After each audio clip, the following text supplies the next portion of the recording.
നമസ്കാരം. കുറച്ച് ദിവസങ്ങളായി സോഷ്യൽ മീഡിയയിൽ നിറഞ്ഞു നിൽക്കുന്ന വാർത്തയാണ് രണ്ടാമൂഴത്തിലെ ഭീമൻ. രണ്ടാമൂഴം വീണ്ടും സിനിമയാക്കാനുള്ള പുറപ്പാടിലാണ്. ഭീമനെ ആരവതരിപ്പിക്കും എന്നതാണ് ചർച്ച. മോഹൻലാൽ ചെയ്യണമെന്ന് ചിലർ, മമ്മൂട്ടി ചെയ്യണമെന്ന് ചിലർ, ഋഷഭ് ഷെട്ടിയാണ് ചെയ്യുന്നതെന്ന് വാർത്ത. ഇതിലേതാണെന്ന് ശരിയെന്നറിയില്ല. ആര് ചെയ്താലും ശരി, മഹാഭാരതത്തിലെ ഭീമനെയല്ല, രണ്ടാമൂഴത്തിലെ ഭീമനെ അറിയുന്ന ആൾ സംവിധാനം ചെയ്യുകയും അറിയുന്ന ആൾ അഭിനയിക്കുകയും ചെയ്യണം എന്നത് തന്നെയാണ് അതിലെ പ്രധാനമായ കാര്യം. വടക്കൻ വീരഗാഥയിലെ ചന്തുവിനെ പോലെ ഒരു വേറിട്ട ഭീമനാണ് രണ്ടാമൂഴത്തിലെ ഭീമൻ. അതുകൊണ്ട് തന്നെ അത് ഉൾക്കൊള്ളുന്ന ഒരു സംവിധായകരും ഒരു നടനും തന്നെ അത് ചെയ്യണം എന്നതാണ് അതിലെ പ്രധാനമായ കാര്യം.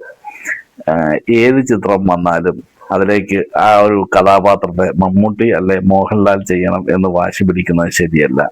ഇന്നത്തെ പ്രായത്തിൽ അവർക്ക് രണ്ടു പേർക്കും ഈ കഥാപാത്രത്തെ ചെയ്ത് ഫലിപ്പിക്കാൻ പറ്റൂ എന്ന് ഞാൻ വിശ്വസിക്കുന്നുമില്ല. അവർക്ക് വേണമെങ്കിൽ ധൃതരാഷ്ട്രോ ദ്രോണാചാര്യരോ ഒക്കെ ആകാം. പക്ഷേ അവർക്ക് ഇനി ഈ പ്രായത്തിൽ ഈ ഭീമനെ ചെയ്ത് ഫലിപ്പിക്കാൻ പറ്റും എന്ന് ഞാൻ വിശ്വസിക്കുന്നില്ല. ഋഷഭ് ഷെട്ടിക്ക് ആ കഥാപാത്രത്തെ ഉൾക്കൊള്ളാൻ കഴിയുമെങ്കിൽ അയാൾ ഒരു നല്ല ചോയ്സാണ്. എന്നാലും എൻ്റെ അഭിപ്രായം പറയട്ടെ, ഇപ്പോൾ മലയാളത്തിലുള്ളതിൽ എനിക്ക് തോന്നുന്നു മുരളി ഗോപിയാണ് ഇതിന് യോജിച്ച നടൻ എന്ന്. ഞാനിപ്പോഴും വിശ്വസിക്കുന്നത് മുരളി ഗോപി മലയാളം വേണ്ടത്ര ഉപയോഗിക്കാത്ത ഒരു നടനാണെന്നാണ്. ഭീമനെ ചെയ്യാൻ ഇന്ന് മലയാളത്തിലുള്ളതിൽ അനുയോജ്യൻ മുരളി ഗോപി തന്നെയാണ്. നിങ്ങളുടെ അഭിപ്രായം എന്താണ്? പറയൂ, കേൾക്കട്ടെ.